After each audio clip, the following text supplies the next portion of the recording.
Hey, where on earth are you right now? It's despicable for a wife to neglect chores. My husband Ben shouted angrily over the phone. Who does he think he is? I sighed, but still answered my husband's question. Don't tell me you still haven't noticed. My name is Diana, a 30-year-old housewife. I've been married to my husband Ben for 2 years. We met through a friend's introduction. At that time, I had just been dumped by my longtime boyfriend, so I was in a vulnerable state. My friend, considering my situation, introduced him to me. Ben had a face that I liked, and he had a stable income as an office worker. We had many common topics due to being the same age, and we spent really enjoyable time together. We were attracted to each other and eventually started dating. After about 2 years of dating, he proposed to me. I need you, Diana. I want you to be with me forever. Will you marry me? Yes, I'd be happy to. At that time, I thought his proposal words were words of love. But later, I would come to know that it wasn't the case. Nice to meet you. I'm Diana. Hello, I'm Ben's mother. I'm sorry for being in a wheelchair like this. Oh, please, don't worry about that at all. His mother needed care and was living in a wheelchair. My father-in-law passed away a few years ago due to illness, and Ben currently lives at his parents' house to support her. Basically, we've hired helpers for my mom's care, but there are often communication difficulties, you know? That's why I'm really happy that Diana is willing to take care of you, Mom. What? Is Diana going to take care of me? My mother-in-law was surprised by his statement. Well, it's understandable to be surprised when you're suddenly told something like that during the marriage introduction. When we got married, I had agreed with my husband that I would become a full-time housewife and take care of his mother. I loved him enough to believe I could do anything for him. Oh, I appreciate your help, Diana. Thank you so much. My mother-in-law was happy to know that I would be taking care of her. Although Ben is an only child, it seems that my mother-in-law had wanted a daughter as well. After our marriage began and the caregiving started, my mother-in-law treated me very well. This is the easiest way to slice it. You're right. The seasoning can be kept simple like this. If you simmer it slowly, the vegetables will bring out their delicious flavor. That's true. It's incredibly delicious. It felt like I was having a genuine interaction between a real mother and daughter, and it made me happy. Please think of me as your real daughter. Yes, I already do, Diana. My mother-in-law and I had a great relationship. She was lovely, kind, and knowledgeable. She taught me various things, starting with cooking. I envied my husband, who had been eating such delicious food from his mother all this time. I used to be someone who loved work, but the time spent with my mother-in-law was so fulfilling that I thought being a full-time housewife was also good. However, our married life itself wasn't going very well. Hi, Ben. Welcome back. Do you want dinner or would you like to take a bath? Huh? Ignoring me? Okay, whatever. Since getting married, my husband had become incredibly cold towards me. He rarely initiated conversations with me, so I was always the one trying to come up with topics and asking questions. In response, my husband would give 1 or 2 word answers, and then spend the rest of the time engrossed in his smartphone. I was perplexed by my husband's sudden change in attitude. During our dating phase, he used to try to make me happy and would initiate conversations on his own. But now, It seemed like even talking to me was bothersome for him. Even during meals, my husband remained quiet. So ultimately, I ended up talking with my mother-in-law. My mother-in-law also seemed to have some doubts about my husband's behavior. "I'm sorry, dear. I thought he would be more talkative." "No, it's okay. I think he's just busy with work right now. This should be the busy season, if I remember correctly." "I see. He must be busy then. But if it continues like this for too long, I'll talk to him myself, okay?" Thank you. I don't want to let go of someone like you, who is like a daughter to me. I'm glad you say that. Having my mother-in-law on my side was truly comforting. I had no idea why my husband had become distant, so I could only attribute it to his busy work schedule. His attitude towards me remained unchanged. There were times when I wouldn't even hear his voice for days. I tried my best to make time for my husband, but he never became more positive. In this state, it was impossible for us to have any intimacy at night, and we had hardly engaged in any physical intimacy since getting married. I wanted to show grandchildren to my mother-in-law soon, but with this situation, it seemed impossible to have children. Months passed, but my husband's attitude didn't change. One day, perhaps sensing the seriousness of the situation, my mother-in-law expressed her concerns to my husband. "Ben, you were married to Diana. Shouldn't you communicate more as a married couple?" My husband widened his eyes in surprise when my mother-in-law scolded him. After contemplating for a moment, he spoke up. "Is that so? I thought I was being natural. Diana, have you been feeling uneasy all this time?" Well, I did notice a change in your behavior compared to before we got married. I answered honestly. My husband said I understand. What exactly did he understand? Does this mean he will start having proper conversations with me? Both my mother-in-law and I were left uncertain, and the conversation ended. The next morning. "Okay, I'm off." After having breakfast, my husband said that and left the house. My mother-in-law and I exchanged surprised glances.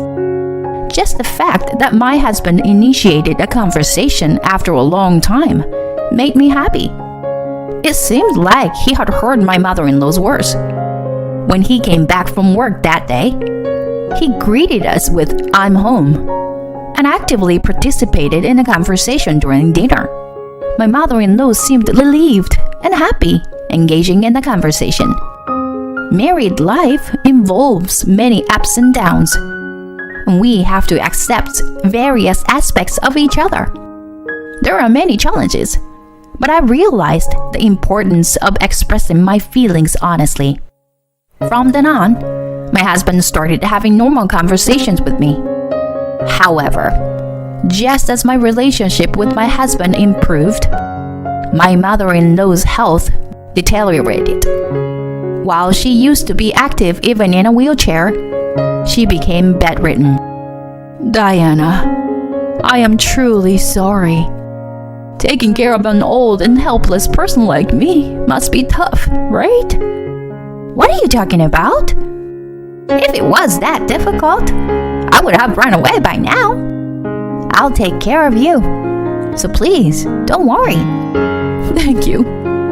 There were times when I had to leave her alone when going grocery shopping. During such times, I would become extremely worried if something happened to her or if she had a fall.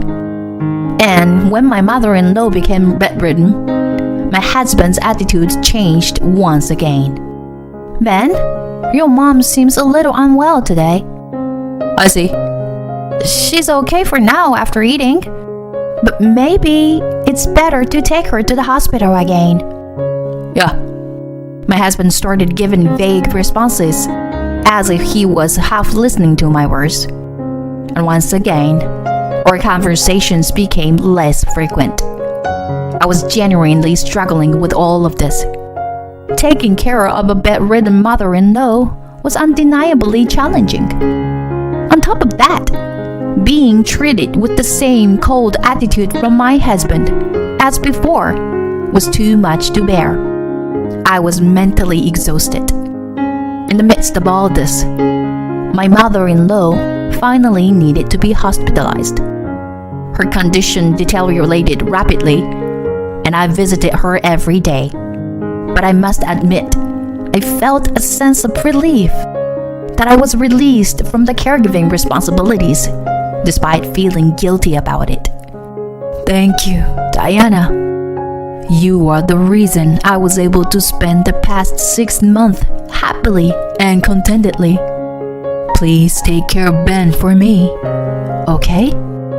My mother-in-law said that and took her last breath. I was devastated to lose her. Even though my husband claimed he couldn't leave work, he didn't come to the hospital when his mother was in critical condition. Your mother passed away peacefully. I see. I'm sorry I couldn't come. But with you by her side, I'm sure my mom was happy. While my husband said that, from my mother-in-law's perspective, the person she wanted to see the most in her final moments was her own son, my husband.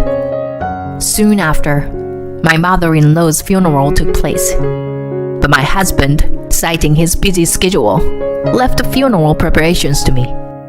With a sense of distrust towards my husband, I prepared for the funeral. My husband did fulfill his duties as the chief mourner, and the funeral proceeded smoothly. However, our married life after that was miserable. My husband remained silent as ever, and he hardly had any conversation even when he was at home. Whenever I tried to talk to him, he would just give brief responses. I couldn't help but question if this could truly be called a marriage. As a housewife, my husband was the only person I had conversations with. I felt suffocated. That's why I decided to consult with him about something. Hey, now that your mother is gone, I have some time, so can I go back to work? My husband looked surprised at my statement, but replied, It's okay, I guess. I immediately started looking for a job, and I found a suitable office job with the good conditions, so I decided to apply. Since I had previous experience working as an office employee, I was hired for the position. Moreover, they hired me as a full-time employee, not just a part-time worker. It was enjoyable to be back working as an employee after a long time. My coworkers were very kind and patiently taught me the job, which helped me adapt quickly. Everyone praised my work, and even my boss complimented me, saying they were glad they hired me. Having interaction with people other than my husband was beneficial for my mental well-being. Above all, it was very gratifying to be recognized by those around me. I had felt that when I was alone with my husband at home, I wasn't being appreciated as a person. Since I was managing both work and household chores efficiently, my husband didn't complain. However, his attitude remained cold as ever. Even when I talked about my work, he would just give vague responses. Eventually, he stopped responding at all, not even offering a brief reply. I wished he would at least respond. It made me feel like he was completely ignoring me. What could he possibly be thinking? I couldn't believe his behavior, so I decided to seek advice from my colleagues. In times like this, I'm grateful that I went back to work. It's reassuring to have people I can consult with and who will listen to my complaints. And everyone was surprised when they heard my story. Whoa! Your husband is constantly ignoring you? Yeah. We had very little conversation since the early days of our marriage. But for the past few months, he hasn't spoken to me at all. I feel like I'm being treated like nothing. What? Isn't that too terrible? My colleagues at work sided with me, saying that my husband was being awful. And one of them said something like this: "This might be difficult to say, but is your husband having an affair?" What? An affair? From what I've heard, Diana, you were not at fault. If that's the case, I think there must be something suspicious on your husband's side. When I heard that, I started suspecting my husband of having an affair for the first time. And once I started doubting, I became more and more suspicious. So I decided to hire a private investigator to investigate my husband. The investigation results come out in about 2 weeks. As expected, my husband was indeed having an affair. The other person involved was a colleague from his workplace, and according to the investigation, they had been in a long-term relationship.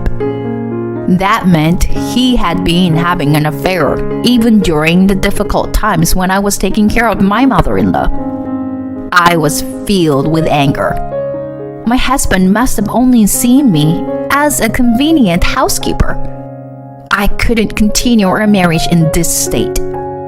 I quickly packed my things and left the house. I stayed at a business hotel for the time being. The next day, I went to the local government office to file for divorce. Then, while my husband was absent, I left evidence photos of his affair on the living room table. This should make it clear that I'm serious about getting a divorce. He'll be in a panic when he sees the photos. Several days passed, but I didn't receive any contact from my husband. Well, if he doesn't contact me, it's fine by me. I absolutely intend to claim compensation for the affair, so I hope we can proceed with that. It was about a week after I left the house when I finally received a phone call from my husband. "Hey, where the hell are you right now? It's despicable of you, as a wife, to neglect your household duties," my husband shouted angrily through the phone. Who the hell does he think he is? I responded to his question. What? Don't tell me you still haven't noticed? You and I are already finished. Haven't you seen the envelope on the table? Huh? The envelope? Oh, this? Look at it right now. Please. Why do I have to be ordered around by you like that? Just come back home right away and do your chores. I'm telling you. First, look inside the envelope, please. 'Cause it contains the evidence photos of your affair. What? My husband suddenly fell silent, and I heard rustling sounds, so he must be checking the contents of the envelope. What the hell is this? Why are there these kind of photos? I had them investigated by a PI. Well, I never imagined you were having an affair, but you did. Could it be that you were already involved with someone back when we got married? That's why you were cold to me? No way. What are you saying? It seems like I hit the nail on the head. His voice was shaking. You married me with the intention of having me as a housekeeper, right? But that's not true. Are you still trying to lie? I really cared for you when we were dating. But after we got married, I somehow stopped feeling attracted to you. And then before I knew it, I ended up in that kind of relationship with a coworker. I don't care about those excuses. I already know it's all bullshit. The truth is, I had gone to talk to a colleague who is a friend of my husband's and works at the same company as him. I thought he might take my husband's side, but he sensed my distress and sincerely listened to me. It seems that my husband often talked about how he was married to me but had someone else he was serious about during drinking parties and such. That son of a bitch betrayed me. It seems like everyone was disgusted by your stories, you know? Did you know that you're actually quite disliked at work? That's a lie. Everyone interacts with me normally. That's because everyone is mature, right? You've always had a cold attitude towards me, even when I did nothing wrong. It's not normal to be able to do that. You're sick. Either way, divorce is inevitable. Diana? No. I'll also be seeking compensation, so be prepared. When I shouted, my husband let out a pathetic voice over the phone. I hung up without worrying and demanded a divorce and compensation from my husband through my lawyer. It seemed that my husband and his affair partner had been living it up, and they complained that they couldn't afford to pay the compensation. But I never gave in. I agreed to accept the payment in installments, and if there was any delay, I instructed my lawyer to garnish their wages. Upon hearing this, both my husband and his affair partner immediately became quiet and agreed to pay the compensation. However, my husband, who hadn't saved any money, struggled greatly with his finances. In that state, he couldn't find time to be with his affair partner, and their relationship ended. Additionally, since my husband's affair became public knowledge, people at his workplace started treating him harshly. However, my ex-husband felt trapped because he had to pay the compensation, but he couldn't quit his job. On the other hand, I moved to a lovely apartment for singles, and I am enjoying a comfortable life. My job is stable, and now I frequently invite friends over and host home parties. I'm enjoying the single life without unnecessary stress. Occasionally, I still think about my mother-in-law. She said, "Take care of my son," at the end. It's regrettable that I couldn't fulfill the promise with her. But considering what kind of man he was, it can't be helped. I'm sure my mother-in-law would forgive me in this situation. For now, I don't plan to pursuing romantic relationships or a marriage for a while. I want to focus on my work and achieve results. That's what I believe is necessary for my own happiness at the moment.